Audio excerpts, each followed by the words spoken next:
Assalomu alaykum qadrli obunachilar, futbolchi aka qadrli obunachilari. Mana biz ikkinchi podkastni boshladik. Men va Umidjon Shahlovchi o'rtog'im. Navbatda Umidjonga beramiz. Assalomu alaykum hammaga YouTube kanalimiz obunachilari. Yana bir bor sizlar bilan bu Shahlovchi aka kanali. Yana biz studiyadamiz. Ikkinchi podkast. Oldingi podkastdan ko'ra bugunroq ko'proq mavzular gaplashamiz. Bugun zeriktirib qo'ymaymiz degan umiddaman sizlarni. Xo'p, bugungi mavzuyimiz birinchisi kechagina tugagan U23 Osiyo Kubogi. Sen boshlab ber qol. U23 Xitoy hamda Yaponiya qarshiligi bo'lib o'tdi. Finalda 0-4 hisobida Yaponiya ustunlik qildi. O'yin juda ham qiziqarli bo'ldi. O'zimizni tarkiblarini olib qarasak, ko'pgina jamoalar chiqib ketdi. Finalda kuchli jamoalar Yaponiya va Xitoy ham chiqib ketdi. Eng muhimi o'zimizning yurtimiz O'zbekiston ham chiqib ketdi bu o'rinda. Chorakdan. Lekin O'zbekiston ancha mardonavor g'alaba qozondi, mag'lubiyatga uchradi, chunki penaltilar seriyasida yutqazdi Xitoyga. 4 ta gol urilgan. Yaponiyada 12-daqiqada Ozeki, 20-daqiqada Ogura, 59-daqiqada penaltidan Sato degan o'yinchimiz urgan, 76-daqiqada Ogura yana dubl qilgan. Musobaqaning eng yaxshi o'yinchisi Ogura bo'ldi. Shu o'yinda 2 ta gol urdi, dubl qayd etdi. Yaxshi statistikaga ega bo'ldi. Yaponiya finalgacha ancha nomdor jamoalarni yutib chiqdi. Xo'p, chorak finalda Yordaniya bilan to'qnash keldi. Bu yerda ishonchli g'alaba qozondi. 2-1 hisobida adashmasam. Xo'p, keyin yana Avstraliya Janubiy Koreya o'yini ham bo'ldi. Chorak finalda unda koreyslar ancha ustunlik qildi bu o'yinda.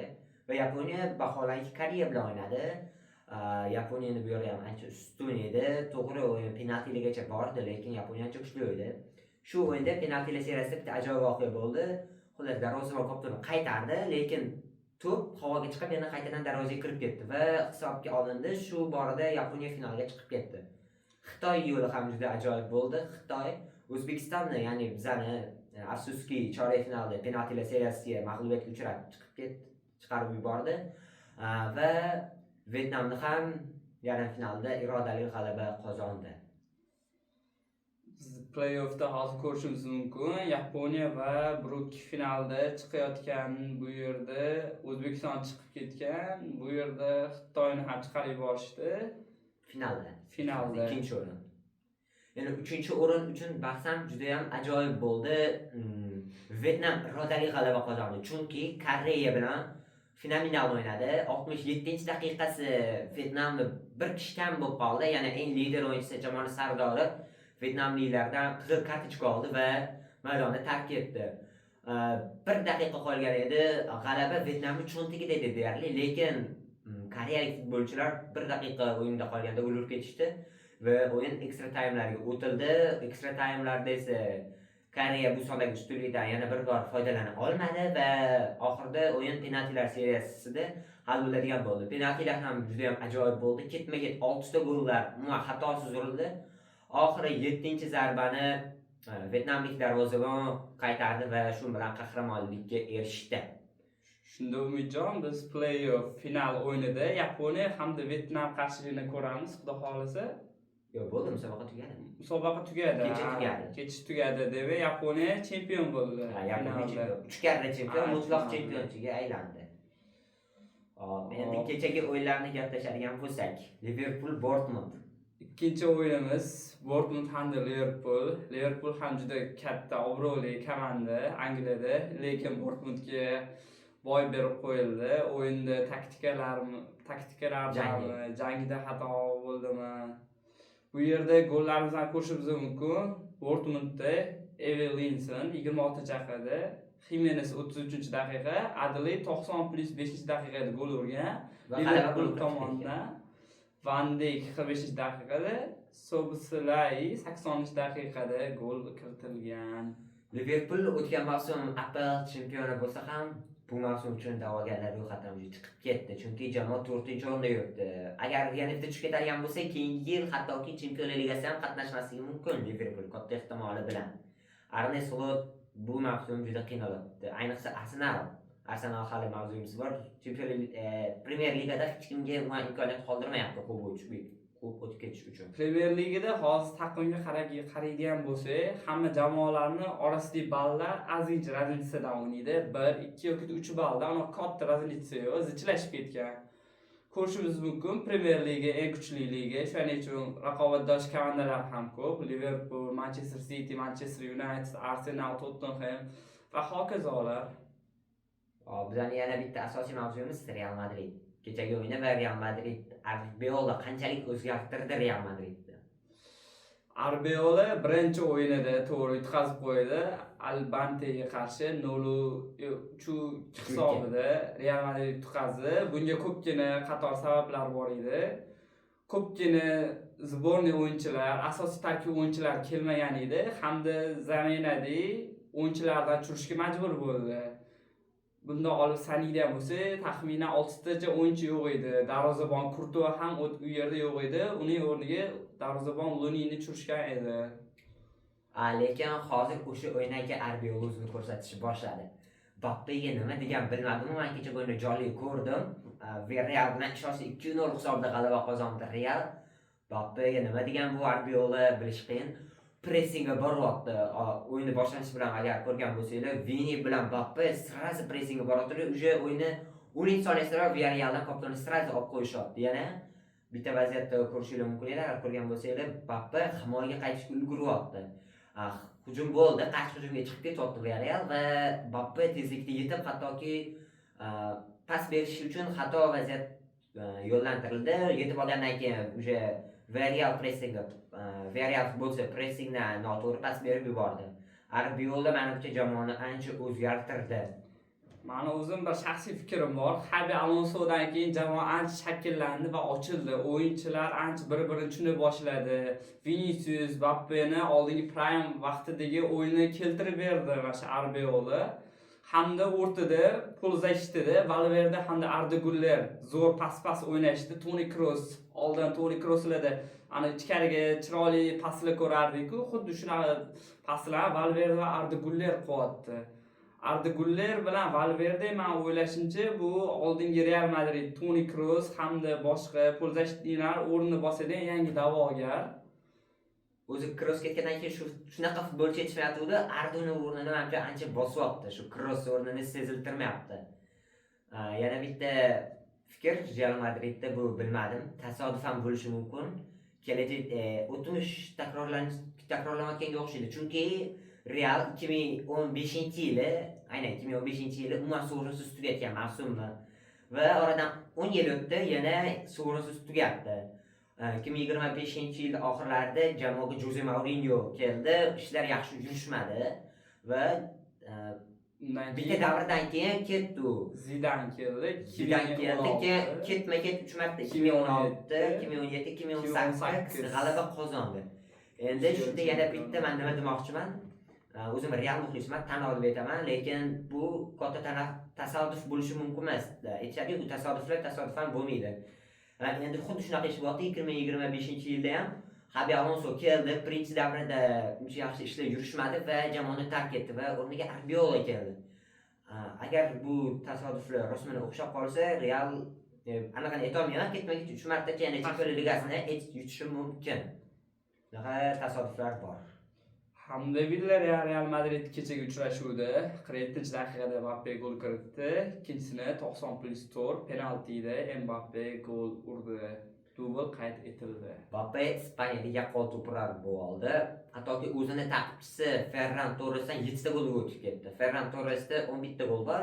U hozirda La Ligada ikkinchi eng yaxshi to'plar, Mbappeda esa 18 ta gol. Yaqqol La Ligada peshqadam. Hattoki vaholanki 2025-yilda ham butun dunyo eng zo'r oltin butsasini u qo'lga kiritgan edi. Va mana shu g'alabasidan so'ng Real hozirchalikka birinchi o'ringa chiqib oldi. 51 ochko bor Realda. Barcha taqdisida 40 ochko, 49 ochko, lekin hali bitta o'yini bor. Bugun aynan shu Barcelona Real OBI'da o'yinini Telegram kanalimizda ham jonli efirda ikkalamizni shahrimizda ko'rishingiz mumkin bo'ladi. Keyin yana bir ma'lumot joiz aytib o'tishimiz kerak. Monaco hamda Real Madrid 6-1 hisobida. Birinchi o'yindan keyin ikkinchi o'yini juda ham bir zo'r bo'ldi Arbeolani. Ana portlaydi-yu. Haqiqiy Real Madrid oldingi Real Madridni ko'rsatdi. 6-1 hisobida. Bu kichkina hisob emas. Ko'pgina o'yinchilar gol urishdi. Vinicius Junior O'yini yaxshi bo'lsin. o'yinning eng yaxshi o'yinchisi bo'ldi. Keyin o'tda Bellingham ham gol urdi, Carreras gol urdi. Mbappe ham gol urdi. Ha, Mbappe 2 marta dubl qildi. O'yin juda ham zo'r. Menga yoqdi. Keyin yana bitta statistika, birinchi o'yinda player of the match Mbappe oldi, birinchisida Vinicius Junior oldi, ikkinchisini Mbappe oldi player of the match. Hop, yana Real Madrid bu o'yinda g'alaba qozonganiga bitta sabab bor, chunki aynan o'sha kuni Monaco bilan o'yin sanasi hisobidan Real Madridning bosh murabbiyi Alvaro Albiol tug'ilgan kuni edi, aynan o'sha o'yin kuni. Va bilmadim, Real Madrid bosh murabbiyga surpriz qildimi, qanaqadir tug'ilgan kuni uchun 6 ta gol bilan bo'lishi mumkin bunaqa ehtimollar. O'yin lekin haqiqatan ham zo'r bo'ldi. Mana statistikaga qaraydigan bo'lsa, hozir 51 ochko Real Madridda birinchi o'rinda turibdi. Ikkinchi o'rinda Barselona 49 ochko, Atletico Madrid 41 ochko, Villarreal 41 ochko tushib ketdi. Lekin Atletico Madrid menimcha 3-ga kirolmaydi bu mavsum La Ligada, chunki Villarreal zo'r o'ynayapti hozir. To'g'ri, Real yutqazdi, lekin qanaqadir irodali g'alaba qozondi. Real counter pressingda o'ynadi bu o'yin. Shuning uchun Villarreal yutqazdi.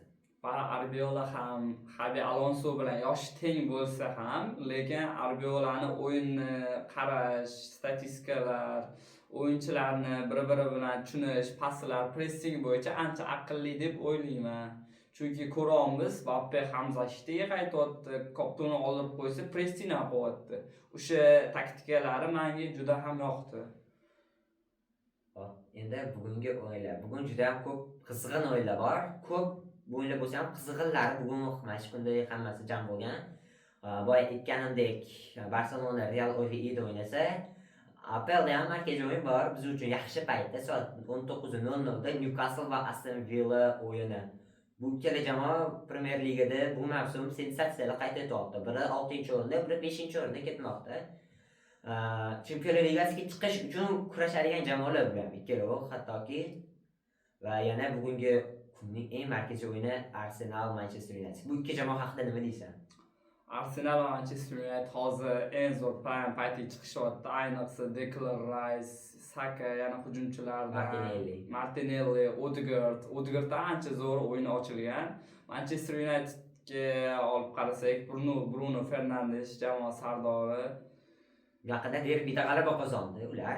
Manchester Cityni mag'lubiyatga uchratishdi. Ayniqsa Maguire'ning oldingida o'yini ancha oshgan. Manchester City ham Manchester United o'yinini ko'rdim. Himoya xatlari juda ham kuchli.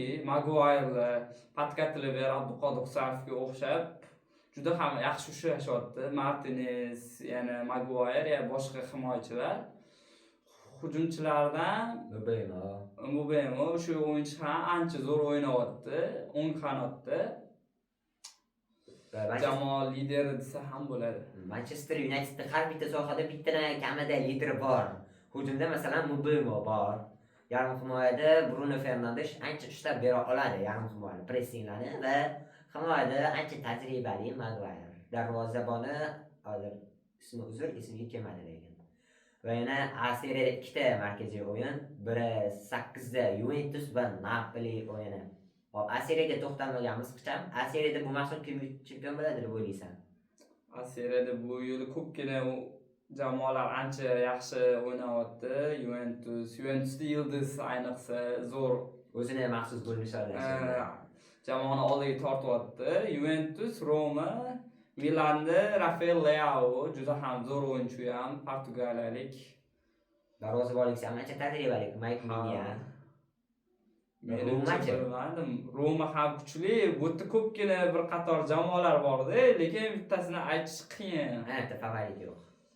Ayniqsa bitta favorit topish qiyin. Siz o'ylashingizcha? O'ylashimcha, o'tgan mavsumga qaraganda Inter haqiqatan ham hegemon A Seriyada va hozircha ham birinchi o'rinda ketyapti. Onlayn turnir jadvalida eng yaqin ta'qibchisi adashmasam Milan edi. Milandan 3 ochko'ni usha oldinda bitta o'yin degani Roma jamoasi ham lekin ancha zo'r o'ynadi. Bilmadim, Eldor Shomurodov ketgandan keyin ochildimi yoki qanaqadir g'alati tez uyg'onib ketdi. Masalan, so'nib turgan vulqon bitirib portlab ketadi-yu, shunaqa taassurot uyg'otdi Roma menda. Yana bugunning eng muhim uchrashuvlari 25-yanvar sanasi Atletico Madrid Mallorca 18:00 da, Crystal Palace Chelsea 19:00, Newcastle Aston Villa 19:00, Barcelona Real Oviedo 20:15, Arsenal Manchester United juda ham kuchli jamoalar to'qnashuvi 21:30 da, Juventus hamda Napoli 22:00 va oxirgisi Roma hamda Milan 00:45 da. Aynan shulardan eng markaziy deya olmayman, lekin Barsa muxlislari uchun xushxabar. Bu o'yinni bizning Telegram kanalimiz jonli efirda qo'yadi albatta, soat 20:10 dan boshlab. Mana shu o'yinlardan naqd ikkitasini sizlar uchun bugun men hamda do'stim Umidjon Shahlovchi okada sizlarga translyatsiya qilib berishga va'da beramiz, xudo xolasa. Endi yana boshqa xabarlarga o'tamiz.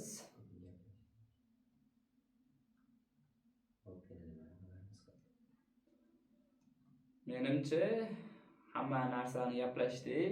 Keyin so'z joiz Shahlovchi aka degan to'g'ri kanal ochganmiz, men va Umidjon do'stim.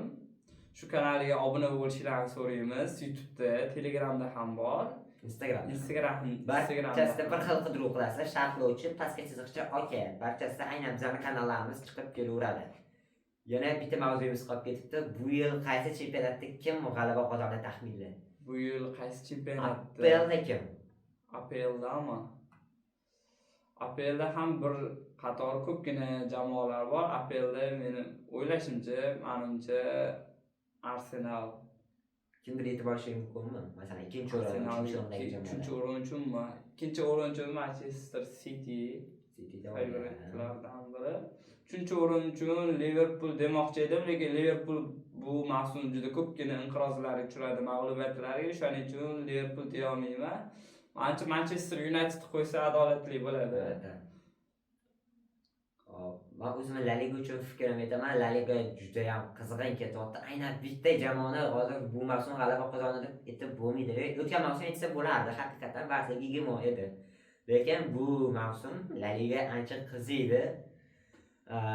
Bu mavsum shaxsan o'zim fikrim endi Real g'alaba qozonadi deb o'ylayman. To'g'ri, o'zim muxlis bo'lmaganim uchun emas, haqiqatan ham Real Arbiola kelgandan ancha ochildi. 4-5 o'yinda, 4 o'yinda bitta mag'lubiyat, 3 ta g'alaba qayd etdi. Barsamdagi ancha yaqin tartibchi, orada uncha farq bo'lmasa kerak. Bir где-то 3 ochkolik farq bo'lishi mumkin oxir mavsum tugaganida. Bu ikkalovi hali rosa jang qiladi. Jangga lekin Atletico Madrid emas, bu mavsum Atletico Madrid yaxshi o'ynayapti deya olmayman, Villarreal qo'shilishi mumkin. Hozir ochkolarga qaraydigan bo'lsa, Realda 51, Barselonada 49, naqd 2 ochko orqada Barselona. O'yinda zaxirasi bor deb Barselona. 3-4 o'rinlarga qaraydigan bo'lsak, bu yerda 41 ochko bilan Atletico Madrid va Villarreal. To'plam sifati Atleticoda ko'proq +18 ta. Hop, endi A seriyada gaplashdik. Bundesligada fikring. Bundesliga bo'yicha menimcha hammamiz bilamiz. Bundesliga Bavariya olishi aniq. Chunki ko'pgina transferlar bo'ldi, ko'pgina o'yinchilar olib kelishdi. Jamoa shakllangan, prime paytga qaytotdi desa ham bo'ladi. Ayniqsa Olise, keyin ham to'p urar u yerda. Manuel Neuer oldingi prime paytiga qaytotdi. Keyin Musiala yaqinda jarohatdan qaytdi va comeback qildi. Menimcha yaqqol favoritimiz hamcha Bavariya birinchi o'rin uchun. Hop, Liga 1 uchun o'zimning fikrim, Liga 1 PSG olmaydi bu mavsum katta ehtimol bilan. Lens ancha kuchli jamoa, Lens oladi. Balki bu mavsum Liga 1 PSG ancha nomdor jamoa, to'g'ri, o'tgan mavsum Chempionlar Ligasida g'alaba qozondi, lekin Lens bu mavsum ancha kuchli, chunki Abduqodir Husanov va juda ham ko'plab mashhur futbolchilar qimmat transferlar qildi. Bu orqali jamoaga yaxshi futbolchilar olib kela oldi Lens. Hop, endi Chempionlar Ligasi fikringni Chempionlar Ligasi ham juda ham zich hozirda. Chempionlar Ligasida yaqqol favorit jamoa deb ayta olmayman. Bu yerda ko'pgina jamoalar 3 ta bor. asosiy gigant hozircha. 3 ta asosiy gigant. 8 ochko bilan Arsenal, 15 ochko bilan Bavariya ketyapti va 12 ochko bilan Real Madrid. Hali bilan orasiga Man City va Barsa kirishi mumkin, chunki ular hali o'zini o'yinini o'tkazishdi va shu 3 ta jamoa hozircha top darajani ko'rsatyapti va Chempionlar Ligasida so'nggi 8-turi qoldi. Hop, top 8 talik qanaqa bo'ladi deb o'ylaysan? Top 8 talik juda ham qizg'in jamoalar bir-biri bilan kurashishadi. Chempionlar Ligi finali uchun yo'llanma uchun juda ham qizg'in bo'ladi. Barselona adashmasam 14-15-o'rinda hozirda. 14da. Monaco bilan Chempionlar Ligasi 6-1 hisobidan keyin ikkinchi o'rinda edi. Real keyin yana o'yinlar bo'lgandan keyin hozir 3-o'ringa tushibdi 12 ochko bilan. Chempionlar Ligasida hozir yana bitta zo'r ma'lumot bor. 7-o'rin bilan to 16-o'ringacha bo'lgan jamoalar oralig'ida 4 ochko o'yin farq bor. Bu Chempionlar Ligasiga chiqish uchun baliq ikkita jamoa qattiq harakat qiladi. Ular orasida hattoki Man City va Barselona ham bor. Balki bu ikkalovi chiqar. Balkim endi bu futbol bo'lmaydi. Bu ikkalovi musobaqani tark etish ham mumkin. Tark etish emas, top 8 tayidan tushib qolishi ham mumkin bu jamoalar. Qayrat Qozog'iston klubi o'zimizda qo'shnilarimiz, ular ham musobaqa bilan erta o'sha xayrlashib bo'lishdi, lekin zo'r mavsum o'tkazishdi bu yil ham Qayrat. Bu yil zo'r mavsum o'tkazdi. Ayniqsa darvozabon ancha zo'r ekan ularni. Endi tugatsak ham bo'ladi. Sizlar bilan Umidjon hamda men Abdurahmon, Mahmudjon. Sizlarga e'tiboringiz uchun kattakon rahmat. Podpiska, like bosib tursanglar, kanalimizga obuna bo'lib, podpishka qilsanglar, biz sizlar uchun haftada 1 marta yoki 2 marta iloji bo'lsa, undan ham ko'proq podkastlar olib turamiz. Sizlar bilan Umidjon hamda Abdurahmon bo'ldi. Hammaga rahmat, sog' bo'linglar. Sizlar bilan sharhlovchi oka. Sizlar bilan xayrlashmaymiz, ko'rishguncha deb qolamiz. Oldinda Barselona va Real Oviedo o'yini bor. Ko'rishguncha.